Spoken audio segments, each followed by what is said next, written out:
1802, something terrifying stalked the Forest of Dean.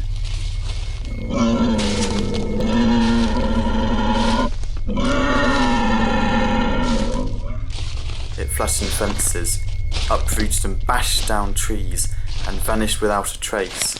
Locals called it a beast, a creature so fearsome that armed hunting parties were raised to track it down. Its horrifying roar and growls were heard. One source described its breathing as like a bellows blowing through a furnace, and that it was unforgettable. Was it indeed a massive wild boar, or something much more mysterious? As with a lot of English folklore and cryptozoology, it's often very difficult, and sometimes impossible, to separate fact from fiction. But our story begins in 1802, near the village of Parkend, in the Forest of Dean. Farmers started reporting unusual destruction, hedgerows crushed flat, trees knocked clean over, and a horrible, gigantic wild boar lurking through their village. It's not entirely clear when the wild boar went extinct in England. Certainly they were still alive in 1217, when a forest charter writes about the hunting of wild boar. Although by the end of the 13th century they are probably extinct. The English would have been well acquainted with the wild boar. They still existed in mainland Europe, for example, and King Richard III had one on his coat of arms. Wild boar hunts were very frequent in medieval England. A boar was a feast fit for a king, of course, but the dangers of wild boars cannot be underestimated, as shown in these medieval artworks of boars literally goring people to death. It's very disgusting. But it does show that the wild boar was not to be underestimated. And if this is indeed what the people of Dean fought in the early 1800s, then it would have been a difficult fight.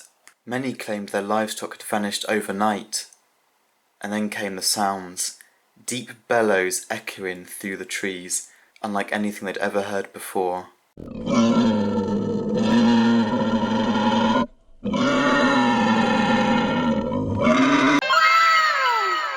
Newspapers allegedly ran frightening headlines. One sketch showed a huge tusked beast with bear-like feet, something far too large to be a simple pig or even a wild boar. Some called it the moose pig, owing to its gigantic size. This very rare 1998 image, a photograph taken in the Forest of Dean, is meant to depict the beast surviving. But if it is indeed taken in England, or even better, the Forest of Dean, that would be amazing. There's some speculation on what the identity of the monster could be. The most obvious suggestion is that it's an escaped wild boar, perhaps brought over as an exotic pet. Another suggestion is that it's a bear, again an exotic pet, but I think they'd be able to tell the difference between a bear and a boar owing to the boar's tusks. If you wanted to go the sceptical route, the beast never existed, and it was a product of mass hysteria, which is more common than you think when it comes to cryptozoology topics like this. It could also have been a surviving auroch, but that's quite unlikely because they went extinct many years before. You know, I'm in England at the moment, and it's just boiling, absolutely boiling. It was 32 degrees a couple of days ago. And last week I thought, I finished work, what would be nice to do? I'll go for a run, stay fit and healthy.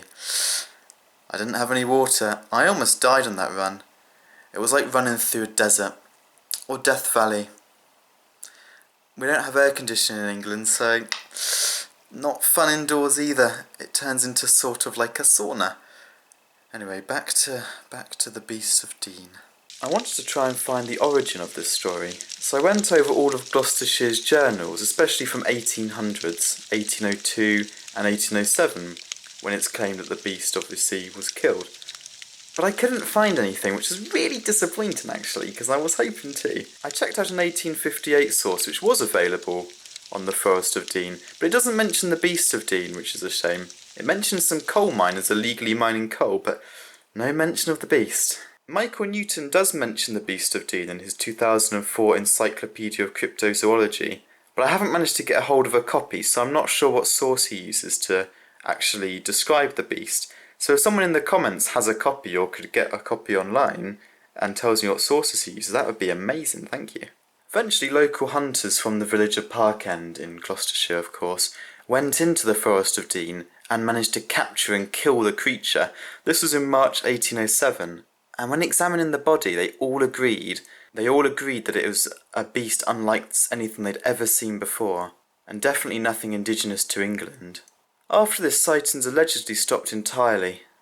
A little over 2 centuries later, the Beast of Dean definitely remains one of Britain's stranger mysteries. Was it real? Or was it more of a modern urban myth? Again, thank you very much for watching. Please like and subscribe, and I'll see you in the next video.